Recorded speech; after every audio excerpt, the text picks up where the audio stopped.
gostaria de deixar claro e evidente dois pontos importantes para nós, certo? O que de fato será esse nosso encontro? O que significa, por exemplo, a grande palavra que é o título deste livro, escatologia? O que é a escatologia e o que não é escatologia? Então hoje nós ficaremos nessas duas realidades e sugiro a você que se aprofunde também e leia no Catecismo da Igreja Católica como base, uma vez que você não tem este material segue rigidamente o que pensa a doutrina católica apostólica romana e não outras considerações, e aí a gente vai aprendendo. Escatologia. Pois bem, o que significa a palavra escatologia? Esta palavra ela vem do grego eschaton, que significa último, ou a realidade última, ou aquilo que está aperfeiçoado. Então, falar de escatologia a partir da sua raiz, evidentemente, é um tratado, é uma disciplina dentro da teologia católica relativo às realidades últimas. Aquelas realidades últimas que dizem respeito ao ser humano e também à criação. Mas como entender essa questão de realidade última? O último grande momento da revelação de nosso Senhor Jesus Cristo, a sua ressurreição. Morte, ressurreição, vida eterna. Então, se a gente entender a escatologia como aquelas realidades últimas aqui, mais perto de nós vamos conseguir entender essa dimensão. É o que está último, ou seja, é o que está próximo de nós. É o último fato que aconteceu. Para nós cristãos católicos, qual é o último fato que normatiza a nossa fé? A ressurreição de Jesus. A ressurreição de Jesus. Então vai falar disso. Santa Teresinha diz: não morro, entro na vida. Na tradição clássica da teologia, levou o nome de novíssimos, não é? Do latim novos, que significam as coisas mais recentes. Então, se nós fazermos o que é mais recente da história de salvação para nós, e aquilo que é o último, no sentido de aperfeiçoado, a ressurreição de Jesus. E a ressurreição de Jesus, que ele também passou pela morte. Então, em que sentido? Repito, no sentido de perfeito, acabado, pleno. O estudo da disciplina da escatologia, que não é só parte da teologia, mas amarra toda a teologia cristã católica, ela fala do destino, do nosso destino. Não é? Não no destino no sentido de você ficou doente porque estava destinado a você ficar doente. Ou a pessoa morreu daquele jeito que morreu porque ela tinha que morrer daquele jeito. Não é o destino nesse sentido, né? Quando a gente nasce, tem algo para se cumprir ou realizar e nós não temos liberdade, não temos livre-arbítrio. Tem isso na cabeça de muita gente. Isso não faz parte da nossa fé, mas no sentido de uma realização plena, da realização plena do sentido da nossa existência. Ou seja, percorreremos o mesmo caminho de Jesus: morte, vida eterna, ressurreição. Sempre com esse olhar a partir de Jesus. Vejam, a escatologia, como nós afirmamos antes, a partir da compreensão do nosso autor, que vai nos auxiliar nesse caminho, é discurso sobre a esperança. Porque Cristo é a nossa esperança. São Paulo disse isso: se Cristo não ressuscitou, ilusória é a nossa fé. Cristo é nosso presente. mas Cristo também é o futuro que nós já podemos experimentar. Nos relembra o autor, Cristo é o futuro que foi antecipado e confirmado com a ressurreição. O que disse o apóstolo Pedro nos Atos dos Apóstolos, capítulo 2, que nós ouvimos? Jesus foi confirmado, a sua vida foi confirmada pela ressurreição. O Pai o ressuscitou. Então, a escatologia, a esperança cristã, nos faz experimentar Cristo ressuscitado agora, Ele que já vive a plenitude do homem perfeito, e Cristo é o futuro que lhe foi antecipado e confirmado a ressurreição para todos nós. De outra forma, o que aconteceu com Cristo irá acontecer também conosco. No entanto, como nós podemos explicar esta realidade ainda aqui? Há uma expressão, não é, na qual vivemos todos nós e na qual se pauta a reflexão teológica da vida da igreja, e também na dimensão da escatologia não é diferente, que é uma tensão. O que é uma tensão? Não é um embate, mas é uma tensão. A tensão do já e do ainda não. Por exemplo, já em Cristo morremos e ressuscitamos pelo batismo, mas ainda não plenamente, no sentido da escatologia, no sentido das coisas últimas. Nós já recebemos a graça da vida eterna no batismo, mas ainda não como Cristo, ainda não plenamente. Então, esta tensão do já e do ainda não nos coloca diante desse futuro absoluto que está preparado para nós, mas que já está se realizando. De outra forma, na celebração da Eucaristia, a Sacrosanto Concilium nos afirma que quando nós celebramos a Santa Missa, nós unimos a Igreja do Céu e a Igreja da Terra, e nós já antecipamos as coisas do céu nessa vida. Já, mas ainda não plenamente. Ainda não na sua realização plena, na sua realização total.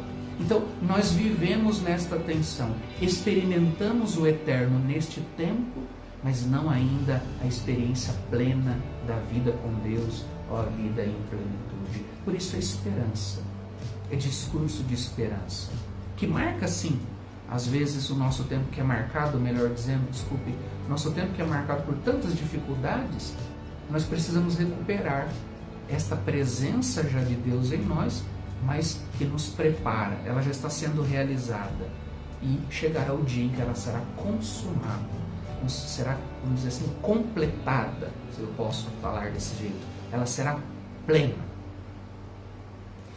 A escatologia é doutrina daquele estado definitivo para o qual a história humana, o ser humano, a criação e também o indivíduo vão caminhando. Tudo está em marcha para esta meta futura. Esta é uma ajuda a todos a compreender. Doutrina possível imaginar que a vida eterna seja, e nem considerar, que é uma reprodução do mundo daqui. Não é? Então muita gente acha que a vida eterna, a vida pós-morte, vai ter uma graminha, não é? Vai ter uma riacho, vai estar todo mundo andando para lá e para cá de branco, ou que lá na eternidade nós vamos ter realidades como aqui, por exemplo, então nós vamos ter casas, então aqui é a casa da família fulano, todo mundo que morre vai para lá, não é? Quer dizer, não é uma reprodução. A eternidade e a vida eterna não é o pós-morte, não é simplesmente uma reprodução do mundo daqui. Né? E às vezes, é claro que tem imagens, as imagens podem nos ajudar no sentido de compreensão de tudo isso, mas nós não podemos afirmar que é uma reprodução do mundo daqui. Bom, Então, aqui nesta última fala, eu já comecei a dizer o que não é a escatologia e o que não será o caminho percorrido neste nosso tempo. O que não é a escatologia?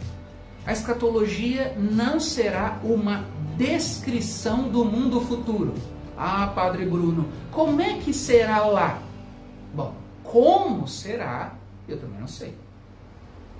Porque o próprio testemunho e a base da Sagrada Escritura usa imagens, usa comparações. Haja vista quando perguntam a Jesus sobre uma situação daquela mulher que ficou viúva 7 vezes. Lembram dessa pergunta? Casou, não teve filhos, o primeiro marido morreu, e aí na cultura da época, ou pelo menos nesta história que contam a Jesus, era necessário então que ela casasse com outro irmão, e assim foi indo, enfim, morreram 7, sem deixar herdeiro. Aí perguntaram para Jesus, bom, a hora que essa mulher morrer, na ressurreição, ela será mulher de quem? Qual foi a resposta de Jesus? No céu, ninguém se casa e se dá em casamento. No céu, na ressurreição final, as pessoas serão semelhantes. Talvez a melhor tradução seja essa: semelhante aos anjos. Não há necessidade desses vínculos, né? Não é uma reprodução da vida daqui, entende? Então, a escatologia não é uma descrição do mundo futuro e não pretende falar como será o outro mundo. Nesse sentido de descrever, você vai para tal lugar, você vai fazer isso, você vai fazer isso, como se estivesse aqui, entendeu? Você vai ficar na casa tal, você vai ficar no lote tal. Não não tem essa finalidade. Também a escatologia não é discurso de condenação. Evidente que quando nós falamos de morte e o pós-morte, né, nós podemos cair numa fala de medo, ou pior, de condenar a todos, ou as pessoas. Mas a escatologia é discurso de salvação e por isso de esperança. A escatologia não se restringe, e ela não é um discurso de um bem-estar material, falando de comida, de bebida, de riqueza. Existem alguns seriados modernos, não é, que retratam algumas culturas, inclusive antes de Jesus, não é? E que, por exemplo, a pessoa quando morria era enterrada com objetos. Bom, nós sabemos isso das múmias dos faraós no Egito.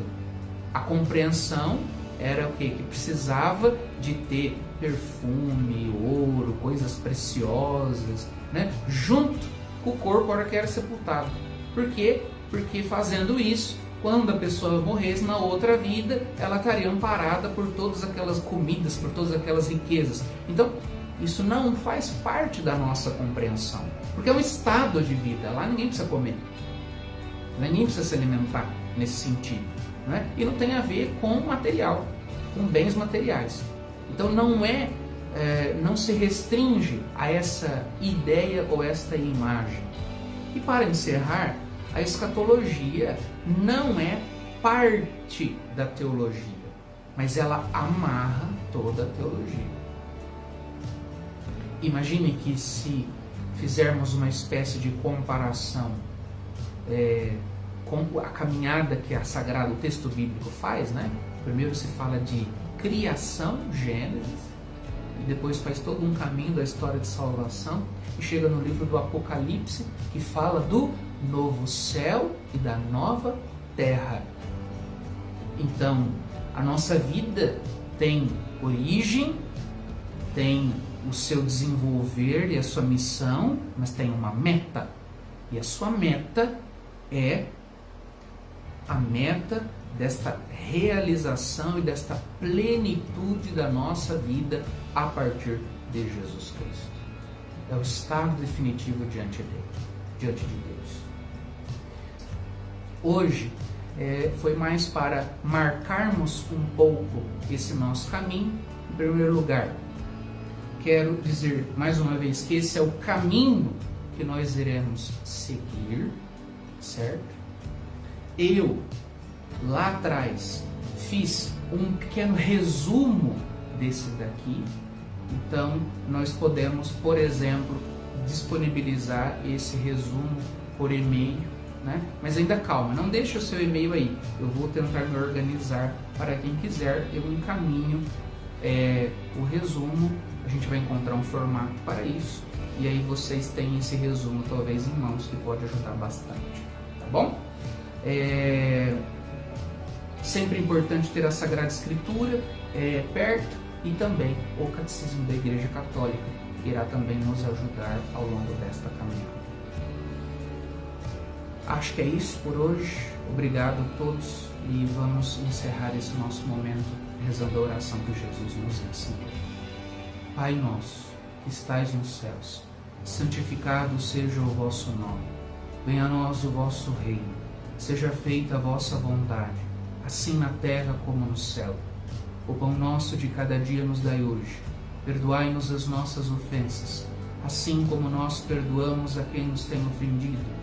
E não nos deixeis cair em tentação, mas livrai-nos do mal.